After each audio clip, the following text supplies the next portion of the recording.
dubartii amaana rabbiiti jabeessi jabeessi.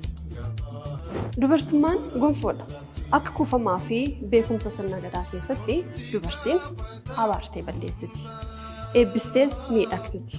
Miidhagsitee ammoo milkeessitee jechuudha.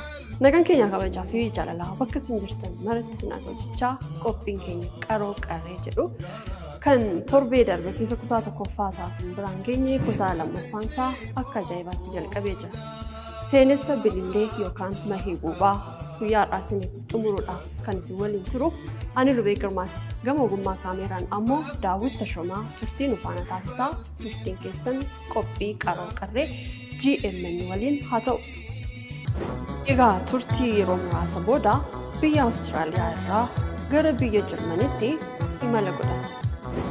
Biyya Awustiraaliyaatti kabajaan jiraattu iyyuu malee biyya Jarmaniitti garuu Paakler intala gurraacha jaalachuun isaa baay'ee isa qeeqsisee ture. Haati manaa Paakler duraanii mahibubaan yookaan bililleen akka biyya Jarmanii seenne kan barbaaddu turte. Mahibubaan masaraa mootii seenuunis safuu biyyattii cabsoo akka ta'etti ilaalamaa ture. Ilmi warra mootii kun ammoo tasumaa ilaalcha namootaa fi qeeqni inni argataa ture jaalala inni bililleef qabu yookaan mahibubaaf qabu dabalaa dhufe malee tasumaa hin hir'anne.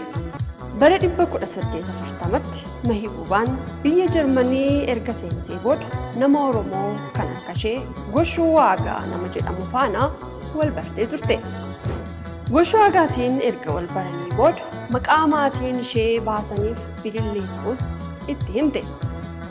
Bakki dhaloota ishee ammoo Jimmaa iddoo Gummaa jedhamu ta'us dabalataan himteefii turte. Goshuunis bilillee wal baruu isaatti gammadee nama biyya Jarman kan afaan Oromoo qoratu Kaarloos Teek nama jedhamu waliin wal barsiise.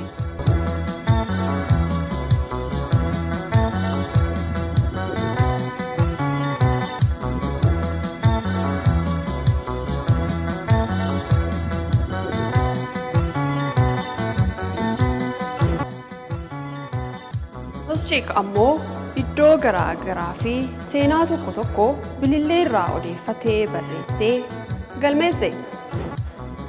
Waan akka tasaa ji'a Hagayyaa bara 1840 bililleen dhukkuba sombaatiin qabamtee dhukkubsattuu taate. Fayyaa isheetti deebisuufis masaraa warra mootii Eermaan keessatti dooktarri akka fayyaa ishee yaaluu fi qacarameefii ture. Yeroo sanatti Eermaan Paakler dhimma dhuunfaadhaaf magaalaa Beerhaan deemee ture. Haa ta'u iyyuu malee odeeffannoo waa'ee fayyaa bilillee dooktaricha irraa yeroo gara yerootti argachaa fi gaafachaa ture. Ta'us garuu tajaajila yaalaa utuu argataa jirtu onkoloolessa 27 bara 1840 bililleen masaraa warra mootii Paakler keessatti boqottee addunyaa kanarraa du'aan godaante. Bililleen lubbuudhaan dabartus seenaan ishee dhaloota irraa dhalootatti darbaa jira. Weellistoonni Oromoo tokko tokkos bililleedhaaf weellisanii jiru.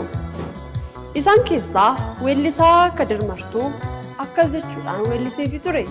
Nagatte miti mahibubaa, nagatte miti bilillee, nagaan gali biyya keetti, garuu mahibubaa naa jirtu, kan kooqeen qabbanooftee, taphaasii sana na barsiiftee. Wayi garaan irraa murattee kunoo deemuudhaaf kutattee jechuudhaan bifa hawwataa ta'een weelliseefii ture.